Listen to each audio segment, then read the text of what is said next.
Fight fans, welcome. Part of what makes MMA so thrilling is the many ways in which you can render your combatants completely unconscious, whether it's the crack of a wheel kick, a bone-breaking submission, or an earth-shattering slam. Today, we look at the fighters who best encapsulated what it means to be the best of the best in their respective disciplines. It is impossible to curate a list of the most successful power punchers of all time without mentioning a terrifying puncher.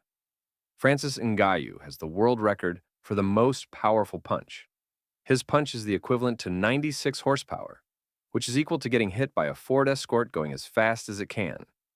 And it's more powerful than a 12-pound sledgehammer swung full force from overhead. A true phenomenon, an embodiment of unparalleled punching power.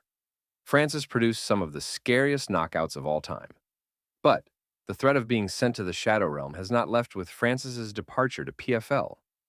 Instead, a new boogeyman has arrived. Sergei Pavlovich, that's the Russian Fedor. The Russian Francis, rather. He comes out, guns blazing on people, just like Francis used to. Holding the highest average knockdown rate in the whole UFC, Pavlovich has amassed 7 first-round knockouts over Tai Tuivasa, Curtis Blades, and Derek Lewis. Considering how costly it is to be touched by the Russian, he also lands more strikes per minute than any other male fighter in UFC history. But who carries the heaviest hands pound for pound? The one, the only, the notorious Conor McGregor. His explosive personality and striking set a new standard for what it meant to be successful in the sport. You said, "I felt this guy's punch." Conor McGregor, no doubt about it.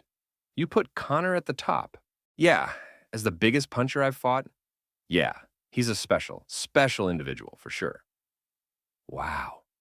Knocking out one of the greatest featherweights of all time in 13 seconds and carrying his power up a weight class to become the first UFC champ.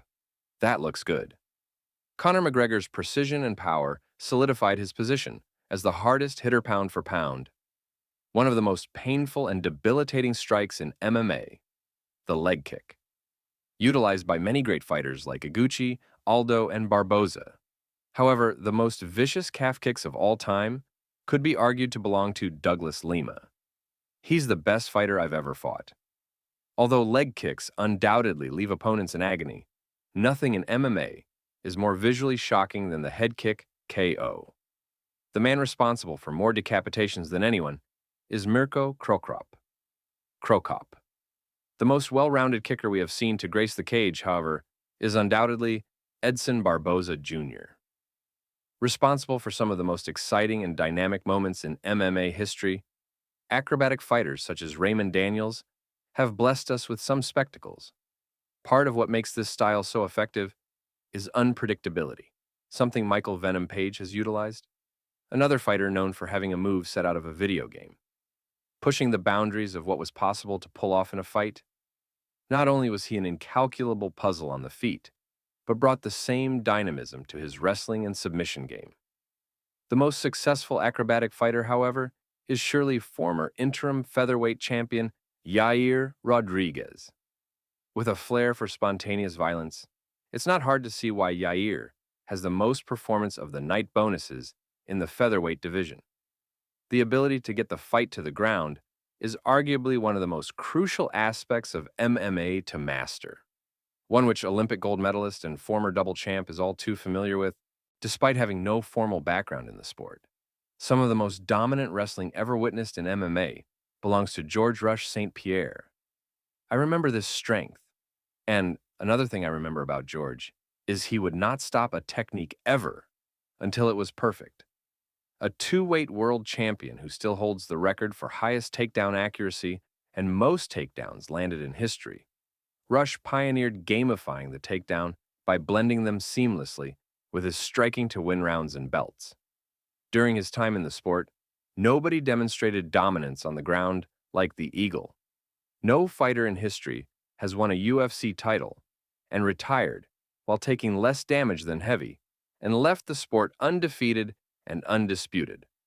Since MMA's first UFC tournament, winner Royce Gracie showed the combat sports world Brazilian Jiu-Jitsu will echo throughout the octagon decades to come. ADCC, Pan American, and World Championship medalist Damian Maia is one of the most feared grapplers in UFC history. Second most submissions in UFC history, fifth most submission attempts, and eighth for most landed takedowns. It's no surprise that Maia is considered a candidate for the best BJJ artist in welterweight history. That being said, Fabrico Werdum can be argued to have had more success in MMA than any other high-level BJJ practitioner, winning both ADCC and IBJJF world titles twice, and a UFC heavyweight championship, beating Antonio Rodrigo Nogueira, Cain Velasquez, and Fedor Emelianenko along the way.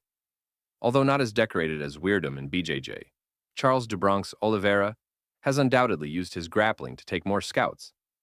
No other fighter in history has submitted more opposition than Charles Oliveira, strangling those on his path all the way to a UFC title. Everyone has told us they are going to break Charles Oliveira. They're going to remind him of those times where he gave up on himself, where he quit, and every single time do Bronx has proven them all. In the electrifying world of MMA, the plethora of avenues to victory ignites an unparalleled excitement.